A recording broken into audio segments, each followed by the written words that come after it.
Hello, this is a brief chat with Maggie Pashley, who works with my astrology courses and readings on the bridge from astrology to healing modalities.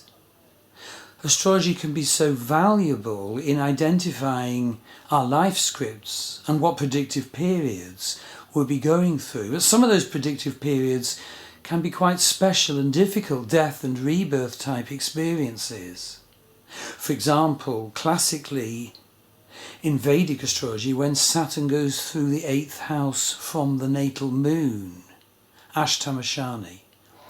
And from what I understand, not everything is possible to expedite or sort out these difficult periods. We have to, for example, go in for clearing of held difficult scripts and patterns. We have to develop choice. Would you like to say what you think, Maggie? I think there are moments of transition that we go through that can be very challenging, quite confusing. Sometimes when suddenly things that worked for us for a long time, even things that we held dear, no longer seem to work. And I think we can often go into judgment of what's happening, judgment of ourselves, and trying to make something happen that maybe can no longer happen. Maybe that is a phase of our life that we've outgrown and we're not fully recognising it. And maybe we're even trying to make something start in order to fill that void and almost clutch at straws to make something happen. And it may be the wrong time. It may be like trying to grow sunflowers in winter. It's just not going to happen. And I think there are ways in which we can go through those times with perhaps more kindness and with more nurturing of ourselves.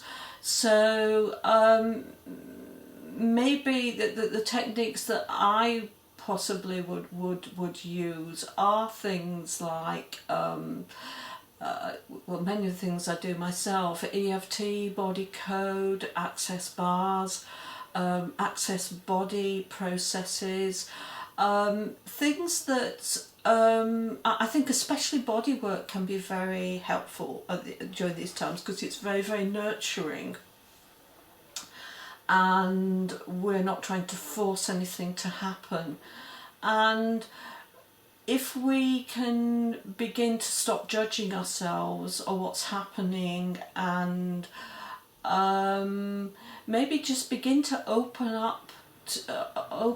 ourselves up to a different experience of this. And maybe ask some questions such as, what's right about this that I'm not getting, which can really be quite a challenging question to ask when we're going through tough times. But it can open our mind up. Well, not necessarily our mind, it can open up our being up to noticing different things, to allow different perspectives on things, and even different opportunities in. And when we ask these that question, we're not looking for an answer. It's more like inviting the universe to show us. We can ask questions like, show me the energy of my life. And questions that we're inviting in more gentleness. What would it take for me to go through this time with greater ease? What would it take for me to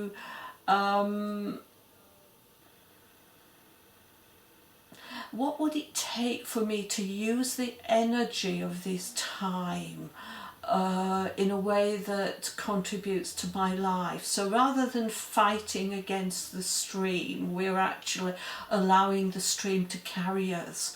And it might be taking us away from somewhere that we felt very comfortable and happy, but maybe that stream is taking you to somewhere even better than you could possibly have imagined. So, and I think the more we can go with the energies that are being presented to us, the easier it can be. Other things we can do, decluttering can be very good. It's not something I'm terribly good at myself, I must say, but looking at things, physical things in your life that you no longer use or that you're no longer attracted to, that maybe things that even keep you stuck in a particular phase of your life, maybe even keep you sort of locked into a relationship that you've outgrown. So decluttering can be a good thing to do. And then I think when we've gone through this time, or as we're going through this time, we can begin to ask, well, not ask, but we can begin to take different choices, because clearing is great, but we have to, in order for our life to be different, we have to make different choices. So even beginning by asking, what choice could I make today that would contribute to my life? What choice could I make that that would make this time much easier? And you might use the time to maybe evaluate what's important to you and where you'd like your life to go, and maybe ask, okay, what energy, space and consciousness can I be today to make the choices that are going to take me in the direction of my life, the direction that I want to go in. And having said that, I know that there are times when we don't really know what the direction is, and to make that okay too. Maybe just to ask questions, what would it take for me to be willing to have a sense of inner knowing of what is really important for me to know at this time. And maybe what you need to know at this time is that it's time for you to rest, recuperate, and just conserve your energies for a moment, not make that wrong, and just be.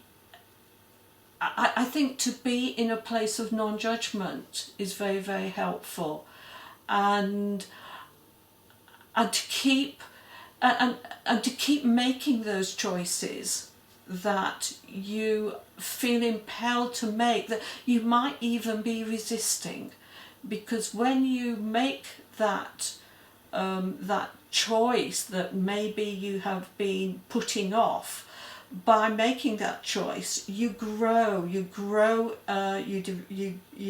have a different awareness.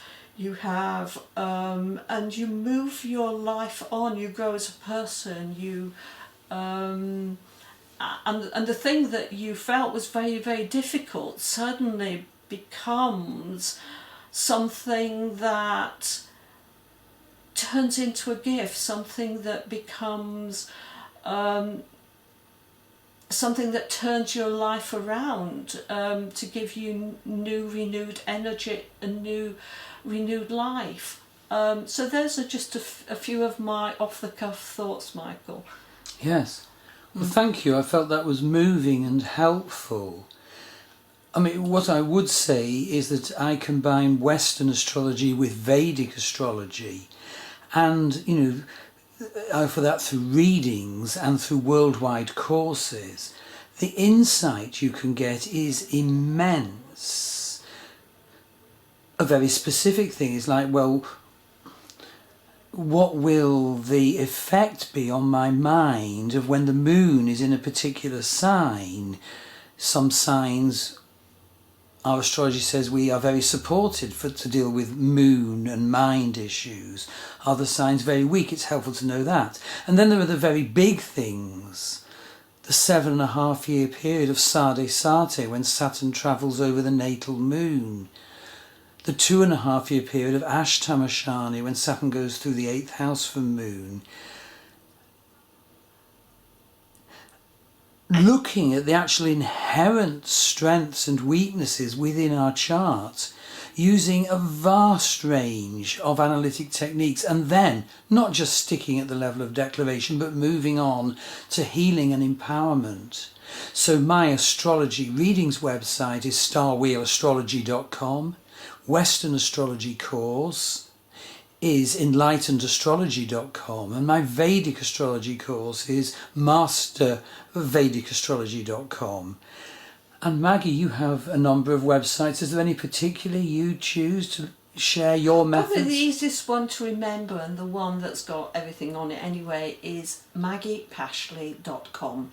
MAGGIEPASHLEY.com. Thank you. So thank you, Maggie, and how wonderful to be left with the thought that you left us with, that sometimes we can't grow sunflowers in winter. We have to do what winter is so good at and let certain things in our life die. Yeah. And we have to prepare for when the time is right that we can bring in our future. So thank you indeed. Yeah, thank you.